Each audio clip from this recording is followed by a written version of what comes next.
Spectre Vision Radio.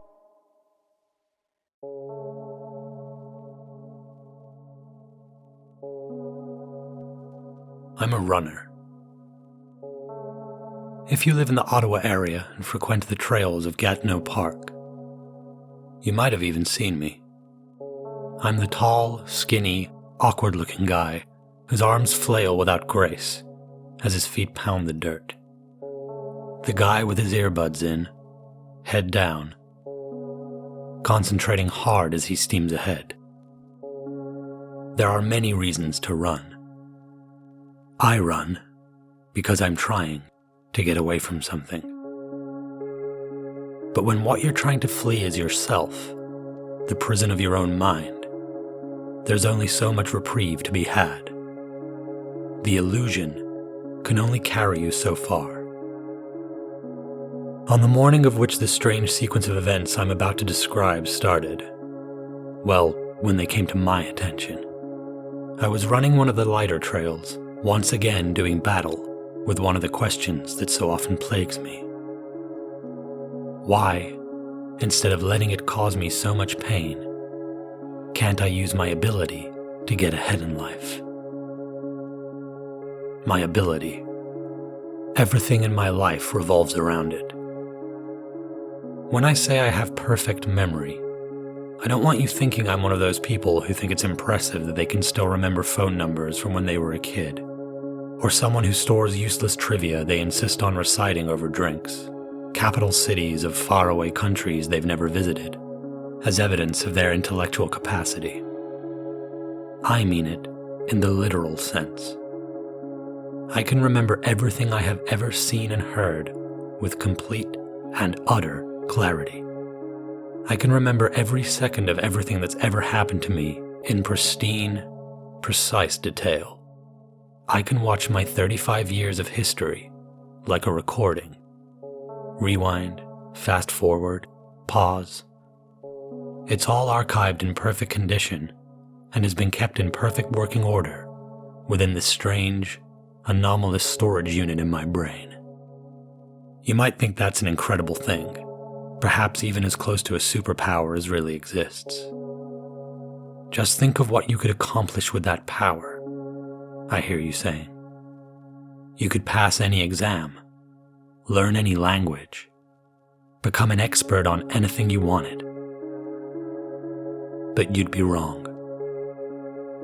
Instead of being the gateway to success, my ability is less an ability than an affliction. And its main symptom is paralysis, the inability to move forward. That's because I can remember every horrible thing that's ever been said to me, every aching disappointment, every traumatic experience I've ever endured. I can remember them all so vividly that every time I think of any of it, ponder any of the transgressions life has made against me, it's like I'm experiencing the damage they dealt all over again. I'm forever wounded by the past, because for me, the past always feels present. That's why, as I got older, my life went from being full of promise to what people call one of squandered potential. I was an excellent student to begin with, as you might imagine, and my uncanny ability to regurgitate anything I was presented with was met with praise and admiration. But as soon as I hit my teenage years, and life dealt me certain unfortunate cards my affliction wouldn't let me move past, I slowly went off the rails. I did all the dumb shit teenagers do. But while most are rebelling against authority, their parents, society, and God knows anything else, I was seeking an escape from the echoes inside my head. So my life dripped by in disappointing, tragic fashion. Holding down any kind of job, any kind of relationship, became almost impossible.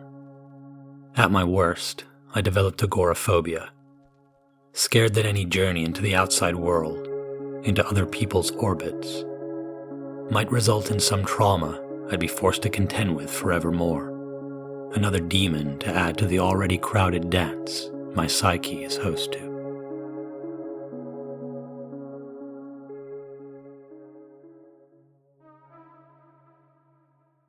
But it wasn't until the hard times I'd fallen on stretched out long enough for me to be financially destitute that I first used my ability for nefarious ends. And I try to take some comfort in that I only got there via desperation. I dragged myself to the bank, hoping they could offer me some kind of lifeline. There was a person in line ahead of me, dealing with the teller. I looked on as they took out a credit card from their pocket. They were extending their arm to hand it to the teller when suddenly, they stopped. "Oh, that's the wrong card," they said. Instead of putting it away, they laid it on the counter as they fumbled around searching for the right one. A bolt of opportunism shot through me. One glance was all it would take. I noticed several pens in a plastic holder on the counter, just to the right of where the customer had placed their card, and it gave me an idea. I approached nonchalantly as I could, excusing myself in a soft tone, saying that I just needed to grab a pen. I clocked the card details as I took one from the plastic holder. How quickly I glanced. There was no way anyone would be any the wiser. I grabbed a brochure for a loan deal from a stand and retook my place in line, scribbling on it just in case anybody was curious what I was up to. But I realized how short-sighted I'd been. For this to be truly effective, I also needed the 3-digit security code from the back of the card. And for that, I could only rely on chance. The toss of a coin. I walked back over to the counter, making my intentions to put the pen back obvious. But as I did, as convincingly accidental looking as I could muster, I knocked the plastic container sideways so it hit the credit card and sent it tumbling to the floor. Which way would it land? To my luck, it landed face down, and I clocked the 3-digit security code on the back.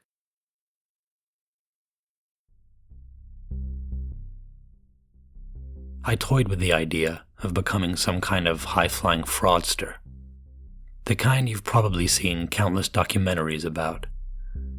Maybe I could be the one that never got caught, I thought.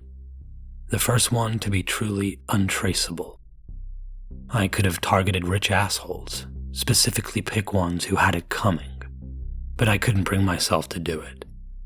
I like to think that says something about my moral fiber, but you could argue I was acting like a chump by consigning myself to a life of misery, a prisoner of the before, while the rest of the world went about its business of moving into the after. Yet all that changed in ways I could never have expected that day I was running in Gatineau Park. The sun was setting by the time my body was begging me to stop, and as I emerged back onto the road where I'd started earlier that day, I found myself experiencing a rare moment of solace. Those fleeting moments when I'm too tired to consider my affliction, to consider the future, to consider what will become of me. Well, almost. Distracted by my own gentle sense of momentary well-being, I didn't see the black van with the tinted windows that was headed in my direction. By the time I properly looked at it, 3 men were already climbing out and rushing towards me.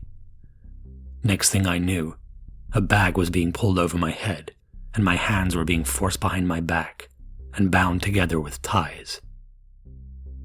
Although I couldn't see and quickly became disoriented by the shock of it all, I could tell by feel and sound that I was being bundled into the back of the van, the engine then revving and driving away from the scene of my abduction.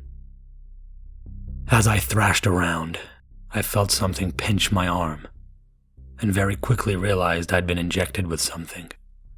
My body going limp, unable to fight against the grip of my captors. My eyelids drooping, black giving way to even more black.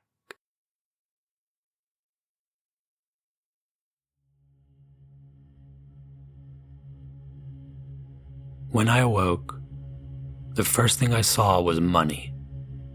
A stack of bills.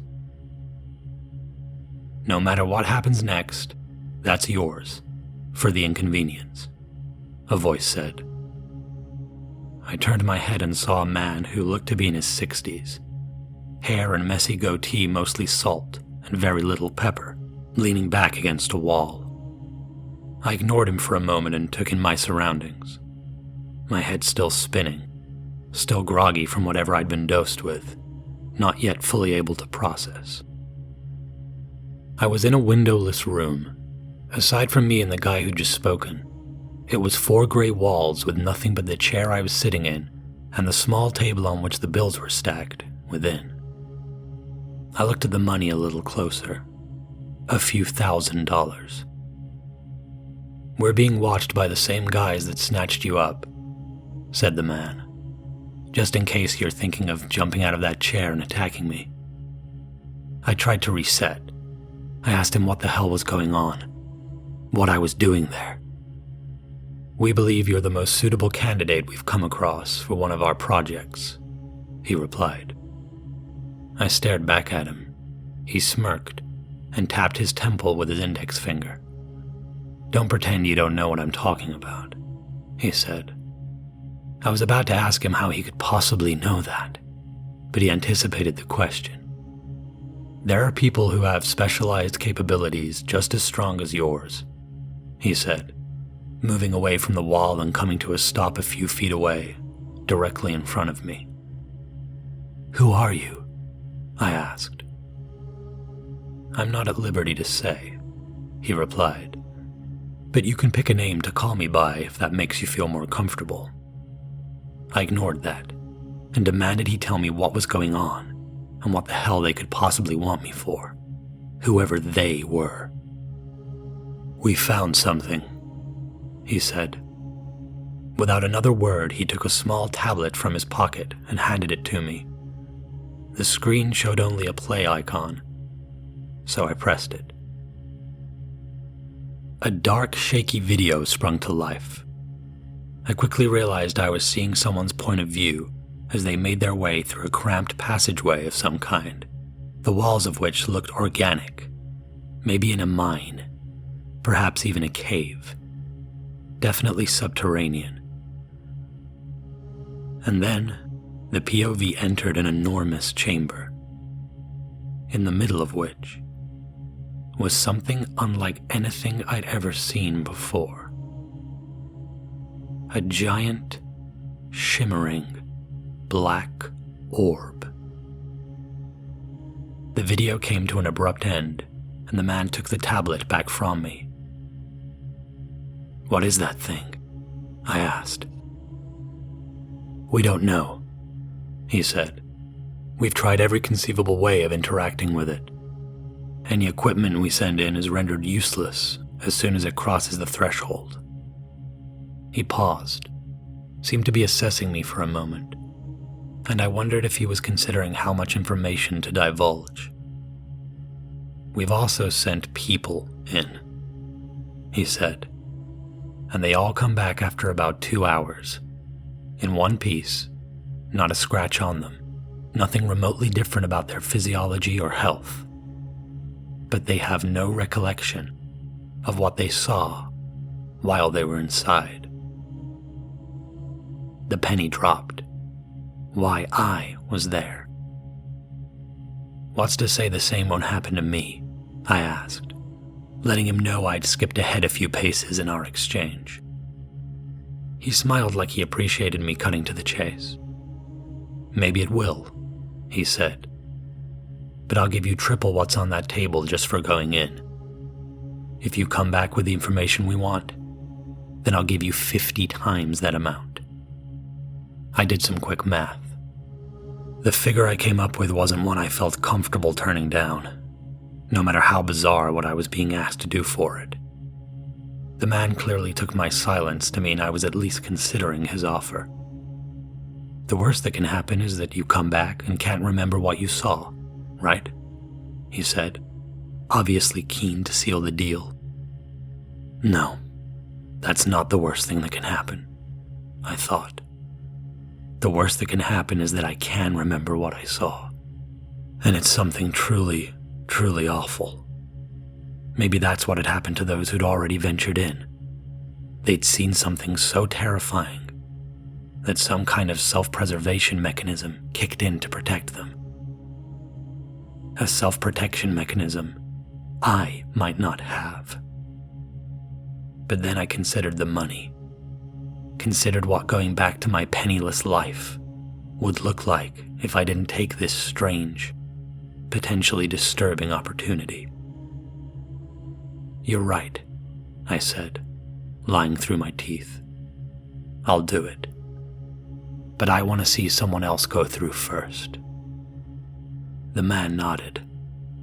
"I thought you might say that," he replied.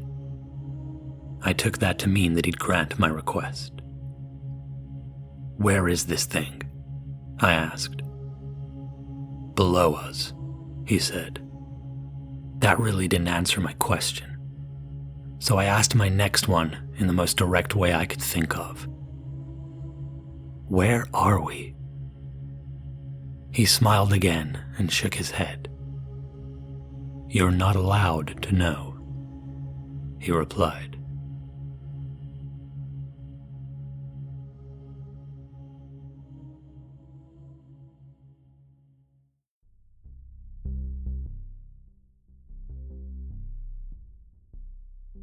In the hours I spent in that room waiting to be taken down to the orb, I managed to shift my perspective, now actually looking forward to the prospect of not being able to remember something. The idea I might be able to spend 2 hours somewhere and not recall a single thing that had transpired suddenly seemed to outweigh the risk of what might happen if I could. The same man I'd spoken with before, now flanked by 2 others, eventually came for me. I was led down a long corridor and we boarded an industrial elevator. As soon as it started its descent, I realized we were already underground. The elevator was built into a mine shaft, its walls consisting of jagged rock face. We went down and down and down until we eventually thudded against solid ground and came to a stop. We ventured through winding tunnels no more than 7 feet high and 5 feet wide, illuminated by portable lights which had been placed along the ground like glowing stepping stones. After marching on through this claustrophobic labyrinth for quite some time, we came to a tunnel different from the rest. This one was larger and lined with bizarre equipment, strange humming machinery whose function I initially couldn't guess at. But I came to believe that access to the orb had not been achieved through conventional means, and that I was in the process of crossing some kind of invisible barrier to get to it.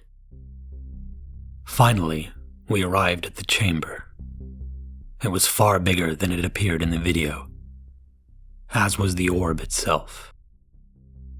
Taking it in the flesh was a mesmerizing experience, so imposing, beautiful in a way which felt dangerous and foreboding. I was also struck by the fact that it was impossible to tell whether it was touching the ground or hovering just above it.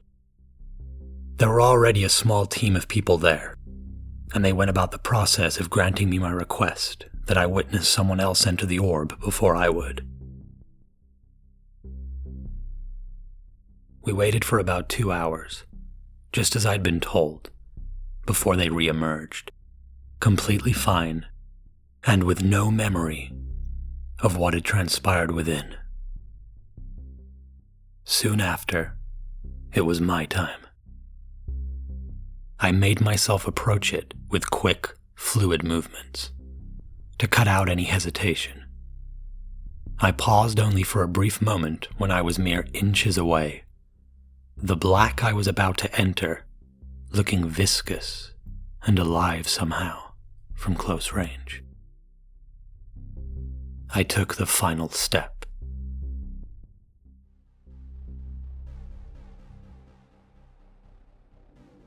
For a split second, everything went dark. But then, It was as if someone was plunging black dye from my eyes, and I slowly regained my vision. I found myself on a large, circular platform. If it had walls, they were so far away I couldn't discern them. All around me was a void, negative space. But there was something in the very center of the platform. So I approached it, tentatively. As I did, my mind raced to try and make sense of what it was that I was seeing. Its head, or skull, looked vaguely human, but it had no sockets for eyes, and just a single cavity that could have been something like a nose or mouth. It was statuesquely still. No way of me knowing if it was aware of my presence or not. I wasn't even sure it was alive. As I got closer, it began to look, by human standards, dead. Like there might once have been flesh on it, and this was its version of decaying, of surface layers giving way to a skeleton below. That strange head was all that was visible. The rest of what I assumed was its body was draped in some kind of black cloth? No, that's not right. It was almost as if it was an oil-like substance, but that hung in the air. I slowly reached out and tapped it with my index finger. To my surprise, it moved. It behaved more like a gas, some kind of smoke. The fact I disturbed where it was hanging in the air showed me a glimpse of there indeed being something behind it. So I psyched myself up and used both hands to waft the black fumes away. It kept trying to resettle, to recover what it was concealing. Behind that layer of smoke, I saw, well, I don't know what I saw, but I know what I think I saw. The head didn't give way to a body. Instead, it was sat atop what looked like a large funnel-shaped structure, like an elongated orifice. Dangling from its opening were hair-like strands, or what could have been thin, spindly tentacles. Tangled within them were countless small, shiny blue orbs, kind of like oversized marbles. As I stared, horrified yet transfixed, one of the blue orbs began to shake, to vibrate, shuddering more and more until it disentangled itself, became loose, and began to float downwards into the darkness beneath. And then it opened? No, it undid itself, becoming shapeless, a kind of blue, translucent cloud as it slipped further and further away from the platform. And as it did, something within me, something intrinsic and deep, buried so far down that it never should have seen the light, awoke. Some kind of awareness, some kind of perception that allowed me to realize what it was that I was seeing, but not understand how or why. I was witnessing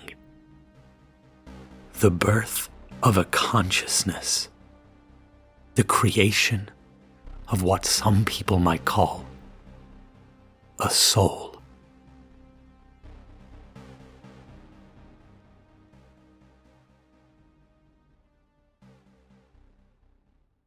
When I re-emerged, they took me straight into some kind of debriefing room they'd set up.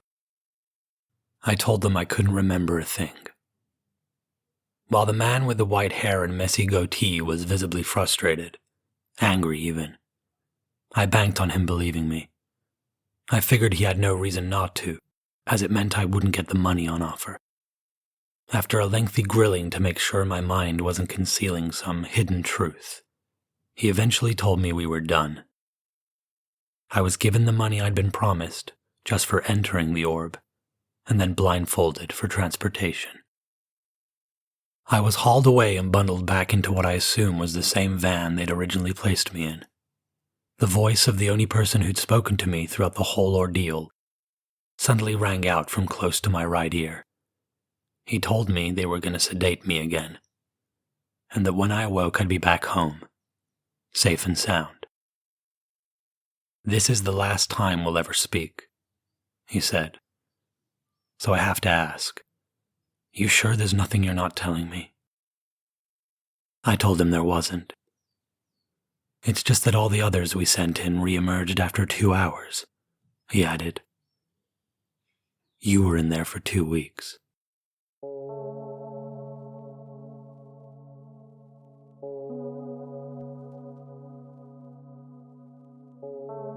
There are many reasons to run. I run because I'm trying to get away from something.